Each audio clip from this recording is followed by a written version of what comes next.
சாய் பக்தர்களுக்கு என் அன்பு வணக்கங்கள். ஓம் சாய்ராம்.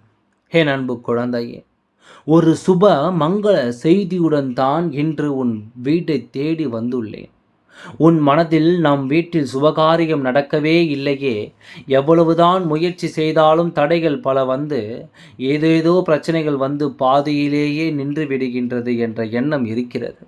சுப காரியங்கள் செய்துவிடலாம் என்ற, ஆனால் உன் வீட்டில் எந்த ஒரு நிகழ்வுகளும் ரொம்ப நாளாகவே நடக்காமலேயே இருக்கிறது. ஆனால் உனக்கு மனதில் ஏதோ ஒரு நம்பிக்கை இருக்கிறது. சாய் பார்த்து கொள்வார். ஏதோ ஒரு நாள் நம் வாழ்க்கையிலும் நம் குடும்பத்திலும் ஒரு விடிவு காலம் வரும் என்று நீயும் ஒவ்வொரு நாளும் ஒவ்வொரு நிமிடமும் இன்று நன்றாக இருந்துவிடும், நாளை பொழுது நன்றாக மாறிவிடும் என்று ஒவ்வொரு நாளும் உனக்கே நீயே ஆறுதல் சொல்லிக்கொண்டு உன் மனதை தேற்றிக் கொண்டிருக்கிறாய்.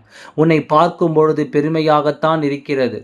ஏனென்றால் மற்றவரிடம் ஆறுதல் கேட்காமல், மற்றவரிடம் உன்னுடைய கவலைகளை பகிராமல் உனக்கு நீயே ஆறுதல் சொல்லும் பொழுது உனக்கு தன்னம்பிக்கையும் உனக்கு தைரியமும் அதிகம் என்பதனை நான் புரிந்து கொண்டேன்.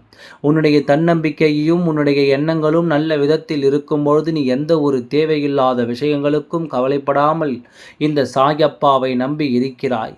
அப்படி இருக்கும் பொழுது ஏன் உனக்கு இவ்வளவு மனப்போராட்டத்தை எல்லாம் தூக்கி எறிந்துவிடு. நான் இப்பொழுது என்ன செய்து சொல்ல வந்தேன்? சுப செய்தி தானே சொல்ல வந்தேன். அப்பொழுது உனக்கு புரியவில்லையா?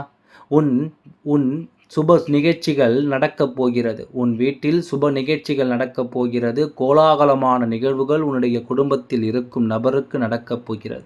அதன் மூலமாக நீ சந்தோஷமாக இருக்கப் போகிறாய். சுப நிகழ்ச்சி தான் சொல்கிறேன், கவலைப்படாதே. நடப்பதை வைத்து ஒரு திட்டம் போட்டு வைத்திருக்கிறேன்.